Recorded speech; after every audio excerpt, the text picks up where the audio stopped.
With Survivor Series being a tribute to The Undertaker this year, we can expect, I would think at least we could expect some pretty big names to return to Survivor Series to pay homage to the dead man one final time. Today we're going over 5 guys. We're starting with none other than Kane. I mean, come on, Kane, come on.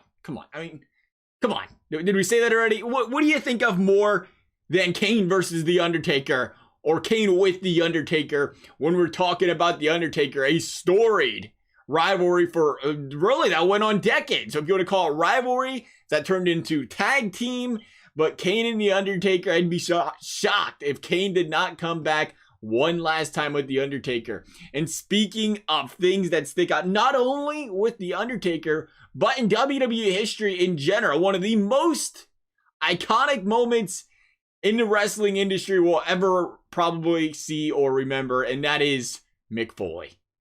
We got to see Mick Foley, aka Mankind, one last time here at The Undertaker, right? Who forgets it? Who can forget Mick Foley not going off the cell and through the cell once, but twice in one match versus the dead man in a jaw-dropping match one last time, I think here. It makes sense for Mick Foley to come back as well. What about Shawn Michaels? Another guy, you know, he sticks his head into WWE every once in a while still, and it was quite the rivalry we seen between Shawn Michaels and The Undertaker at WrestleMania.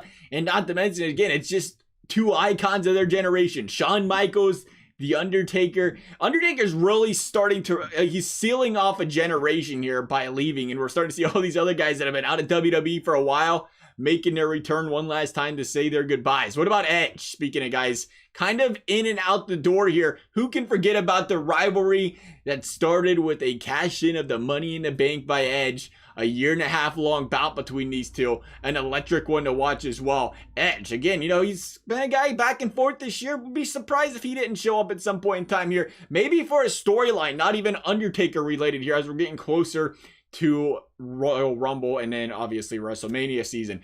But last and not least, he's got to show up, doesn't he? Stone Cold Steve Austin. Now, it's not as, you know, rememberable of a rivalry. They had a little spout in there, but I think what's more important here is understanding, once again, these two were the cornerstones of the Attitude Era.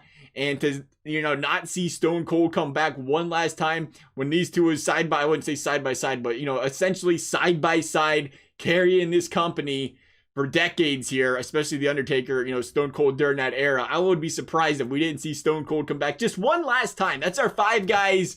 He's probably going to come back one last time, let's be honest, but for The Undertaker here. But that's our 5 guys. As always, thank you guys for watching. We'll see you next time.